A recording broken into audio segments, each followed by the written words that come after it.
ایک ہرا بھرا جنگل تھا جس میں رنگ برنگے پرندے گاتے اور پھول کھلکھلاتے تھے۔ اسی جنگل میں ایک ننھا سا ہاتھی رہتا تھا۔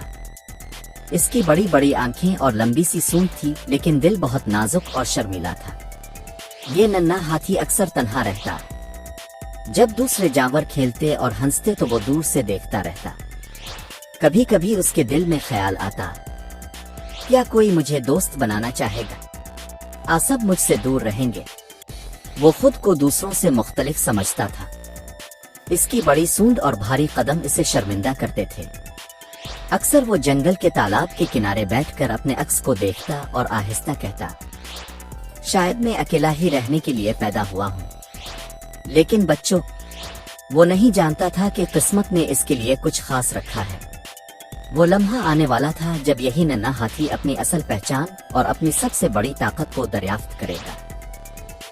اگلی صبح جب سورج کی کرنیں جنگل کے پتوں پر جھلملانے لگیں تو ننھا ہاتھی ایک نئی امید کے ساتھ بیدار ہوا۔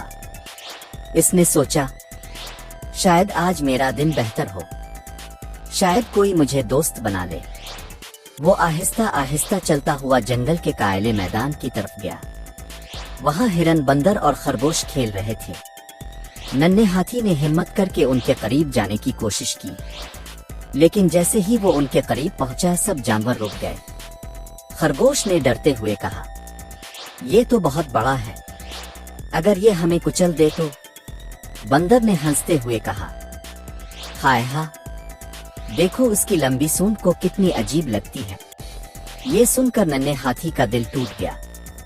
اس نے دھیرے سے سر جھکایا اور پیچھے ہٹ گیا، مگر پاس ہی ایک درخت پر بیٹھا ایک پرانا عقل مند کوا یہ سب دیکھ رہا تھا۔ وہ دھیرے سے بولا، ہمت نہ ہار ننھے ہاتھی، ایک دن سب جان لیں گے کہ تم کتنے خاص ہو۔ ننھا ہاتھی چونک گیا۔ اس کے دل میں ایک چھوٹی سی روشنی جگمگانے لگی۔ چند دن گزر گئے۔ ننھا ہاتھی اب بھی تنہا تھا، لیکن کوا اکثر آ کر اسے حوصلہ دیتا۔ وہ کہتا، یاد رکھو ننھے ہاتھی، ہر کسی کے اندر کوئی نہ کوئی خاص خوبی چھپی ہوتی ہے، وقت آنے پر سب جان جائیں گے۔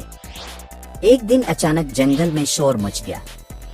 درختوں کے پیچھے سے ایک خوفناک شیر دھاڑتا ہوا میدان میں آیا۔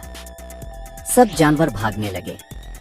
خرگوش بل میں گھس گیا، بندر درخت پر چڑھ گیا اور ہرن دور دور تک دوڑ گئے۔ ننھے ہاتھی نے بھی ڈر کے مارے پیچھے ہٹنے کی کوشش کی، مگر پھر اسے کوے کی بات یاد آئی۔ اس نے اپنی آنکھیں بند کی اور دل ہی دل میں کہا، شاید میرا وقت آ گیا ہے۔ شیر تیزی سے خرگوش کے قریب پہنچ رہا تھا۔ ننھے ہاتھی نے اپنی پوری ہمت جمع کی، اپنی لمبی سونڈ الفاٹے آئی اور زور سے آواز نکالی، پیو وہ وہ۔ پورا جنگل گونج الفاٹے۔ شیر راگ گیا، حیران ہوا اور پیچھے ہٹنے لگا۔ جنگل کے جانور یہ سب دیکھ کر دم بخود رہ گئے۔ شیر پیچھے ہٹ گیا اور حیرت سے ننھے ہاتھی کو دیکھنے لگا۔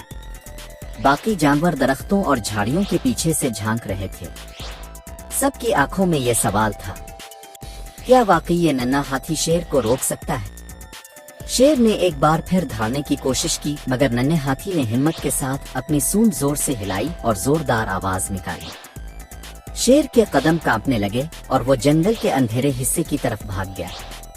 پورا جنگل لمحے بھر کے لیے خاموش ہو گیا، پھر اچانک سب جانور خوشی سے چیخ الفاٹ ہے، ہمارا ہیرو، ہمارا نجات دہندہ۔ ننھے ہاتھی کی آنکھوں میں خوشی کے آنسو آ گئے۔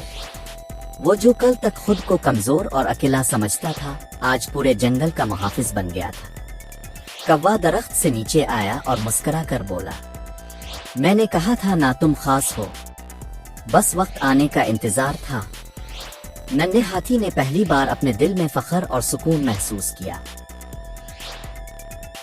اب جنگل میں خوشی کا سما تھا۔ سب جانور ننھے ہاتھی کے ارد گرد جمع ہو گئے۔ جو خرگوش کل تک اس سے ڈرتا تھا وہ اب خوشی سے بولا، ہاتھی بھائی، اب نے ہمیں شیر سے بچایا، اب ہماری جان بچانے والے ہیں۔ بندر شرمندگی سے نیچے آیا اور کہا، میں نے آپ کا مذاق اڑایا تھا، مگر آج اپنے سب کو دکھا دیا کہ اصل بہادری کیسی ہوتی ہے، مجھے معاف کر دیجئے۔ ہرن بھی آگے بڑھا اور بولا، ہمیں آپ پر فخر ہے، آپ ہمارے سب سے اچھے دوست ہیں۔